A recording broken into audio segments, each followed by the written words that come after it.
The future is now. It's the ONLIVE game system. Cloud gaming at its finest. But wait, what the hell is cloud gaming? If only somebody would explain. This is a cloud, and as we all know, clouds are magical because they're made by fairies.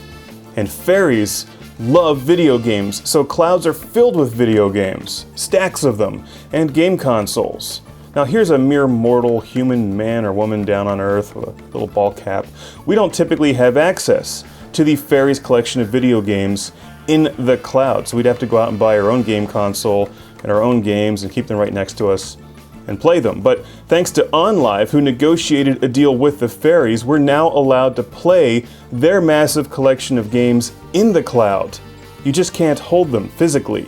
So here's ONLIVE's magical teleportation beam with a controller, allowing you to play the video games up here in the cloud on your television, making the fairies very happy to share their games. That's cloud gaming. You got that? Good, there'll be a quiz later.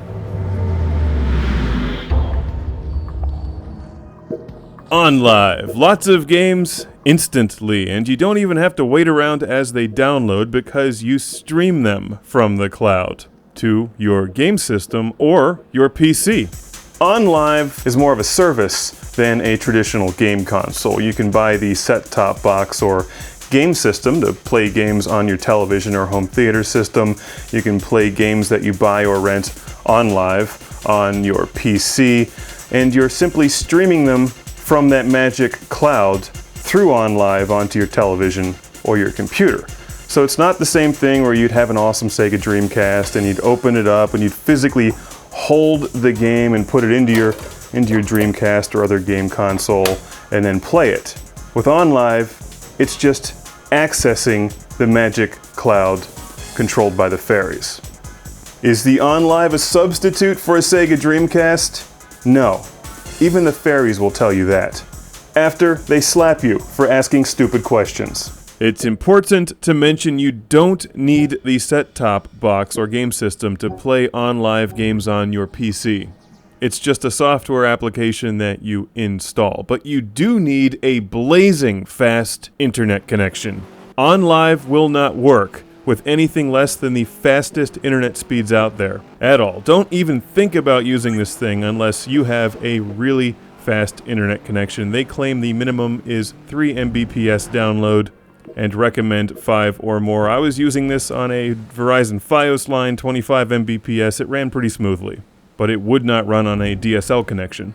If you're interested in the set-top box or game system, which is really nice, before you spend any money on it, download the ONLIVE service to your PC and see if it'll work there first. What we're doing here is spectating other people's games. As you can see, there's a number of top-shelf titles in the ONLIVE service.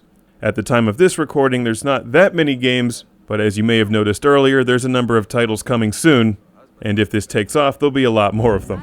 One thing that I really like about ONLIVE is the way that you can try games for free, instantly, and not like cheap trial versions, the full game.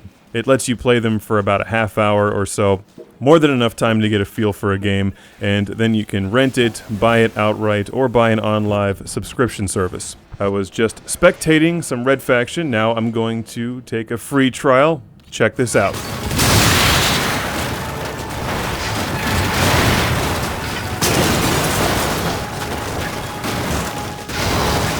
The ONLIVE game system is a tiny little thing that's roughly the same size as an Atari 5200 game cartridge. Hey, Galaxian. It gets extremely hot after playing it for a while, something to keep in mind. It has an external power adapter, and here's the back of it, which has HDMI output for audio and video for high-definition televisions. You can also buy a component audio and video adapter. That's the optical audio, and that's the Ethernet connection, which gives you access to the fairies' magical cloud. Okay, that's all well and good, but how does it work?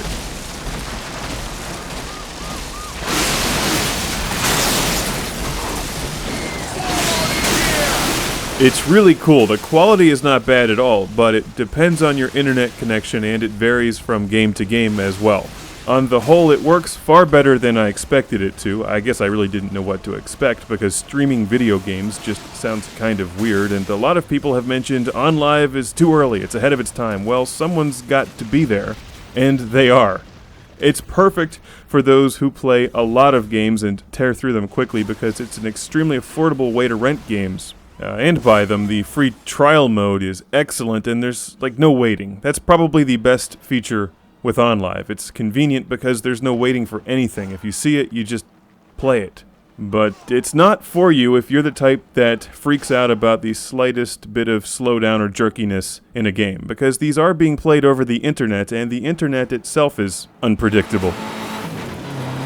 Here's a look at the excellent Dirt 2 being played OnLive, and you can compare this to my review of Dirt 2 on PlayStation 3. Frankly, the PS3 version was smoother.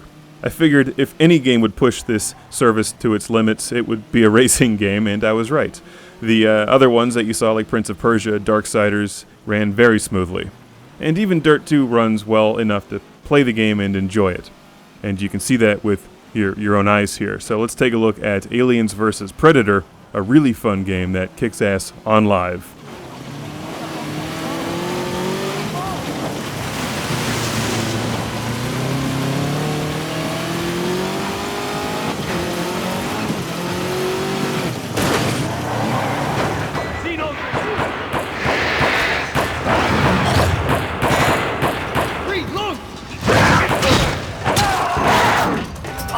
Staff are required to report to their posts. This is not a drill. Facility staff, this is Dr. Grove. The OnLive game system comes with a controller which is nearly identical to the Xbox 360 controller, and it's larger than the OnLive itself. It's wireless, but you can charge it with a USB cable hooked up to the front of the OnLive if you have the battery pack, or you can use 2 AA batteries in this thing.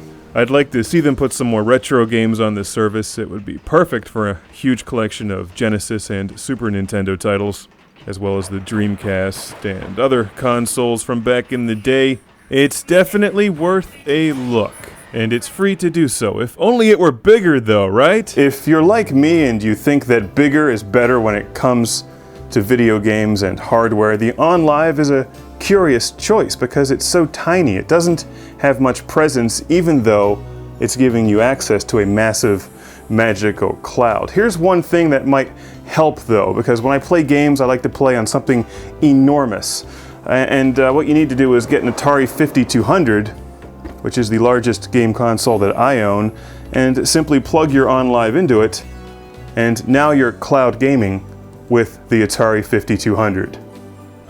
Fortunately, it's far more reliable than the Atari 5200 ever was.